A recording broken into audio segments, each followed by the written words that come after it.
أعوذ بالله من الشيطان الرجيم. بسم الله الرحمن الرحيم. سبحانك لا علم لنا إلا ما علمتنا إنك أنت العليم الحكيم. رب اشرح لي صدري ويسر لي أمري واحلل عقدة من لساني يفقهوا قولي. ويسألونك عن المحيض قل هو أذى فاعتزلوا النساء في المحيض ولا تقربوهن حتى يطهرن فإذا تطهرن فأتوهن من حيث أمركم الله إن الله يحب التوابين ويحب المتطهرين. دي زينب بن زمى مسألة زو جهتين اغا ذکر گئی ربط د مخ کے آیات سرا مخ کے آیات کی د غټی پلیتای د شرک نه اجتناب اغا ذکر شو او نکاح کول د مشرک سرا اغا حرام نو اس د وړی پلیتای نه اجتناب ذکر گئی په حالت حیض او نکاح ور سره جائز دے خو بدک کی بدغه حالات کی نزدېکت او صحبت کول هغه حرام دي. نو دا مسله ذکر کړي د حیض متعلق چې صحابه کرامو اغی تپوس کړو د نبی علیہ الصلوۃ والسلام نا اصل کې يهودو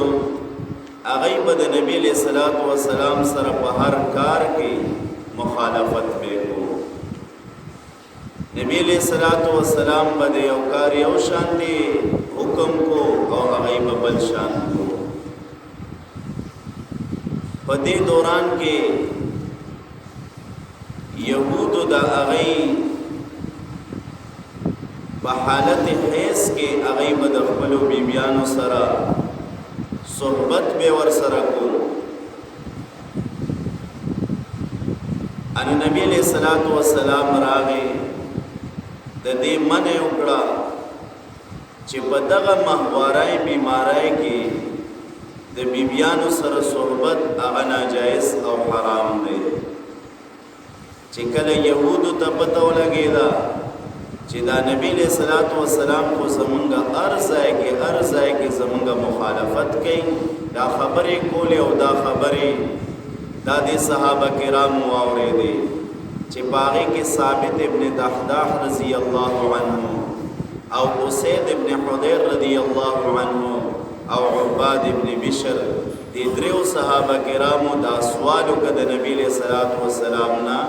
او دا خبر نبی علیہ الصلوۃ والسلام ته وکړه. نو دا خبر ذکر کوي په دې آیات مبارکه کې ويسألونك عن المحيض او تپوس کوي دوی ستانا عن المحيض د حکم د حیض یا د حکم د ماهوارای بیمارای کې. حیض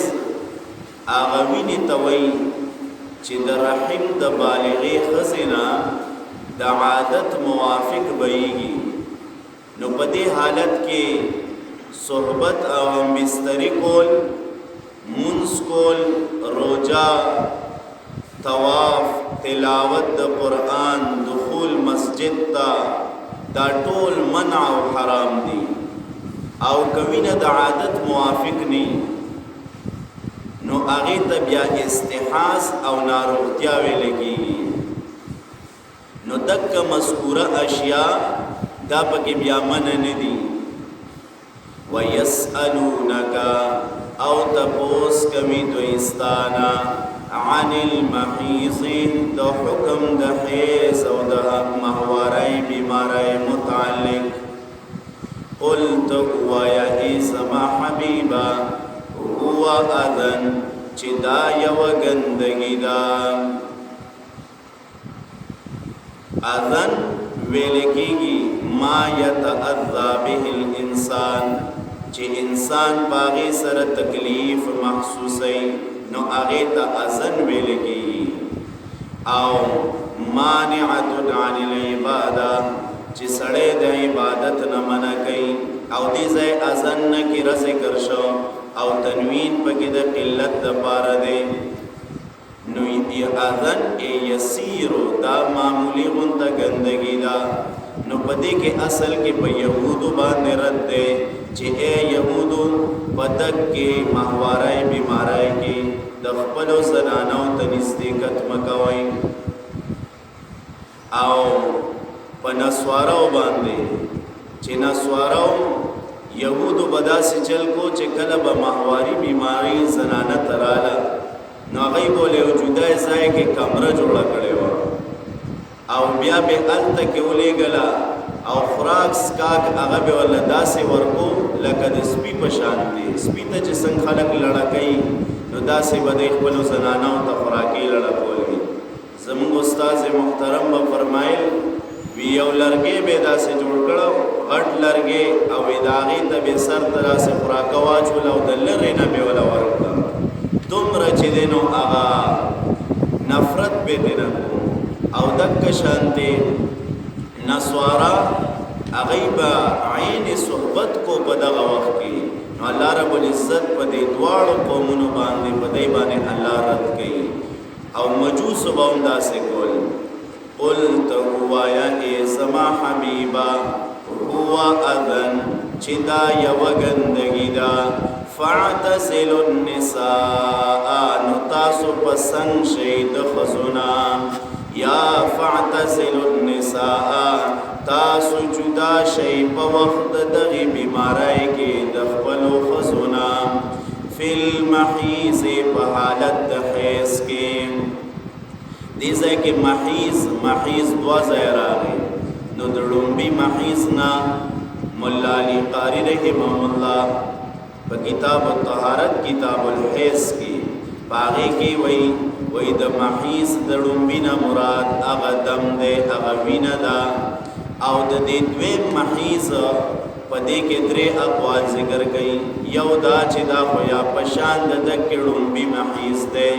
یا تینا زمان الحیض مراد دے یا تینا مکان الحیض مراد دے او وهو قول جمهور مفسرین ہوئی او حیض پا مذہب حنفی کی زمان پا مسلک کی دا دے اقل مدت سور دے او اکثر مدت سور دے نو زمان احناف ہوئی چی لگا مدت دے درے رزے دا نو که د درې ورځو نه کمی نو دا به دکه بیماری نشي حسابولی او که اکثری د لسو ورځو نه زیاتی نو بیا هم دا بیماری نه ده بلکې دې ته بیا استحاض ویلی کېږي نو مذهب حنفي زمونږ دا دی چې درې ورځې اقل مدت دی او اکثر مدت هغه لس ورځې دی نو په دکې دوران کې د خپلې بیبي سره هغه صحبت کول هغه ناجایز دي حرام دي دکه ټیم کې به زنانه به مونځ نه کوي مونځ کول دا ورله جایز نه دي او د مونځ قضا هغه په زنانه باندې نشته ځکه په هر میاشت کې دا راځي او په دې کې حرج دی نو د دې وجې نه مونځ کول د مونځ قضا په دې باندې نشته روجه په دې حالت کې نه نیسي البته د روجې قضا هغه پېشته ځکه دا په کال کې یو ځل راځي روجه نو روجې نیول د هغې قضا هغه پې راړل هغه پېشته اوس که یو زنانه ده روجې نیسلې ده او په دکه دوران کې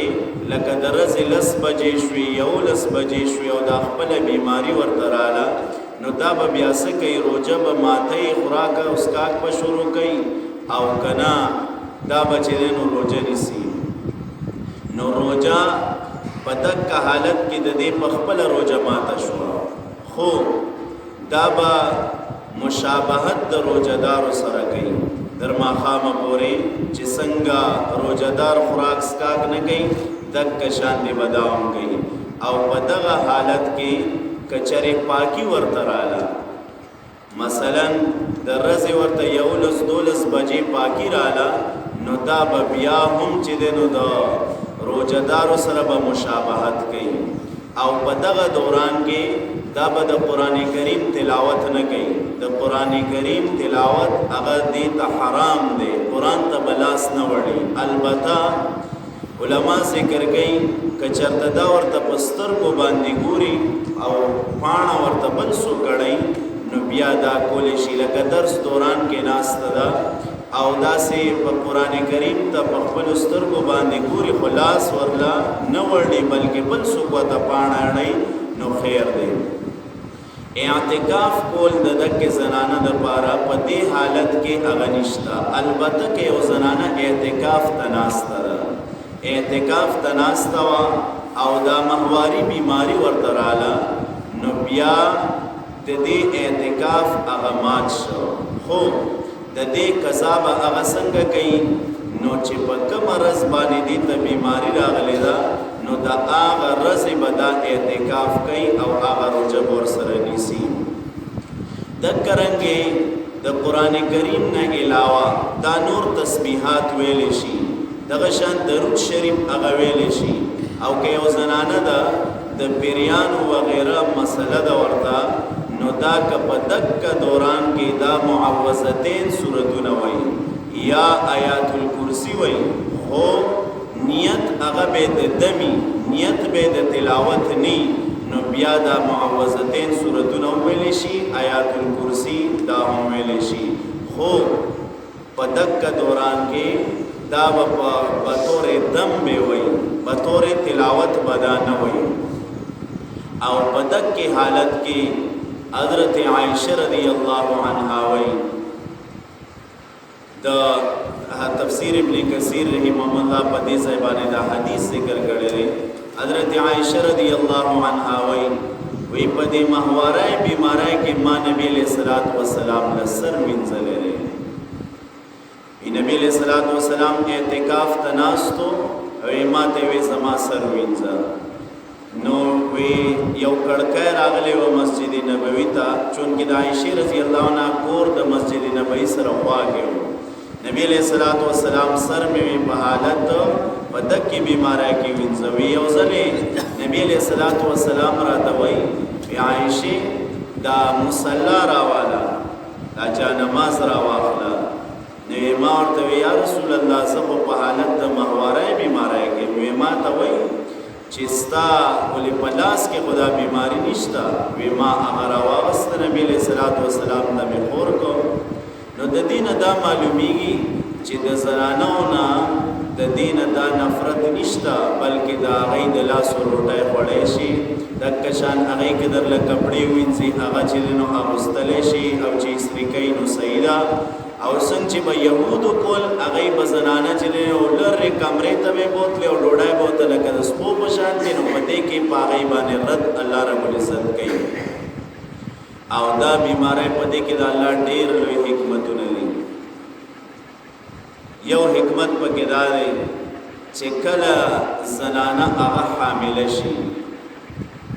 چې پګېډه باندې بچي شي نو د دې بیماری نه الله رب العزت د بچي خوراک جوړ کړي د بچي خوراک هغه دک شي نه میاشتې کم از کم هغه زنانه ته چې نو دا بیماری نه راځي دا د دکې بچي خوراک شي او یو پکې بل دا چې کله بچي پیدا شو نو دا غي نه پس دک وینا دا الله رب العزت په پایو باندې بدلږي تقریبا 2 کال بیا دا بچي چې نو هغه پایس کی دا د الله رب العزت ډیر لوی حکمتونه دي او اکثر زنانو ته په دې حالت کې چې نو دک بیماری ناراضي د دې وجنا د الله رب العزت د دک بچي د پار خوراکه ګرځولي نو الله وای ويسالونک عن المحیض او تپوس کوي دوی ستانا عن المحیض د حکم د حیض متعلق قلت ورتوایا ای زما حبیبا هو اذن چدا یو گندگی دا فاعتزل النساء نجدا شی تاسو په وخت دغه بیماری کې د خزنا فی المحیض په حالت د حیض کې ولا تقربوهن او نزدېکت مکوئ د دوی سره حتی ترڅو چې یطهرن چې دوی د حیض نه پاکې نشي فاذا تطهرن پس کله چې دوی ښې پاکې شي دې ځای کې عبدالله ابن عباس رضی الله عنه وایي د دې یطهرن او د تطهرن د دې معنا کوي حتی ترڅو چې دوی د حیض نه پاکې نشي نو د دې لومبي یطهرن نه مراد طهارت من الدم دی چې هغه وینا هغې نه پاکې شي او فاذا تطهرن بالماء کله چې دوی غسل وکړي په اوبو سره حتی یطهرن ترڅو چې دوی د حیض نه پاکې نشي فاذا تطهرن پس کله چې دوی ښې پاکې شي فأتوهن من حيث أمركم الله فأتوهن نو نزدېکت کوئ من حيث أمركم الله الله رب العزت وی فأتوهن نو نزدېکت کوئ د دوی سره من حيث أمركم الله دا آغا زینا چې جایز کړی دی آغا الله تاسو دپاره یعنی الله تعالی د کوم حکم کړی دی دا آغا زینا من حيث أمركم الله دا آغا زینا چې جایز کړی دی آغا الله تاسو دپاره ان الله يحب التوابین بیشک الله محبت کوي د توبه کوونکو سره ويحب المتطهرین او محبت کوي د ځان پاک ساتونکو سره د ګندګۍ نه مطهرین د دینه مراد هغه فواحش دي تفسیر روح المانی وی فواحش نزان بچ گئی د بے حیائی نزان بچ گئی یا مطهرین مراد اغا ظاہری بدن والے اغا پاکول دی یعنی بوبو سر زان پاکی یا تینا باطن مراد دے نو ظاہر اغا بوبو سر پاکی او باطن اغا ام دا گندگون بچ گئی بغض و حسد و کینی اغا پکن ساتی ان اللہ یحب التوابین بیشک اللہ محبت کوي د توبه کوونکو سره ويحب المتطهرین او محبت کوي د ځان پاک ساتونکو سره د ګندګۍ نه الحمد لله رب العالمین والعاقبة للمتقین والصلاة والسلام على أشرف الأنبياء والمرسلين اللهم احسن عاقبتنا في الأمور كلها وأجرنا من خزي الدنيا وعذاب الآخرة اللهم إنا نسألك تمام العافية ودوام العافية وحسن العافية اللهم تقبل دعوتنا يا مجيب الدعوات يا الله يا رحمن يا رحيم برحمتك أستغيث إلا زمن كل من معطي صغيرا كبيرا رشكر ورزقنا من معطي إلا زمن كل مشارع كل من معطي إلا كل تعمل هداية نصيبك تمام عالم تكامل هداية نصيبك إلا سمر بماران دي بورنو دي اسپتالو دي إلا محلك بلا بماران دي إلا كل تسيرتنا ولكي أو إلا بركة سمر يالا دنيا دي إيمان فحالت کی دلینی إلا قبور منور معطر کی جنت الفردوس کولا درجات ورکی إلا د مسلمانان سمر مصائب دي إلا سمر پریشانای دي الله ته ختم کی او إلا سمر حاجتون دي الله د در نه ورکی إلا بے روزگار الله حلال روزگار ورکی إلا د هر قسم حرام نه بچ کی او إلا برکا سمر مسافر دي د ټول ته حامی او ناصر شي او إلا برکا خوشالو باندې خپل کورونو ته خپل وطنونو ته او إلا د خپل مور پلار د ملاقاتونو لپاره الله بار راولي او إلا برکا ټول ته د ټول جهان خوشاله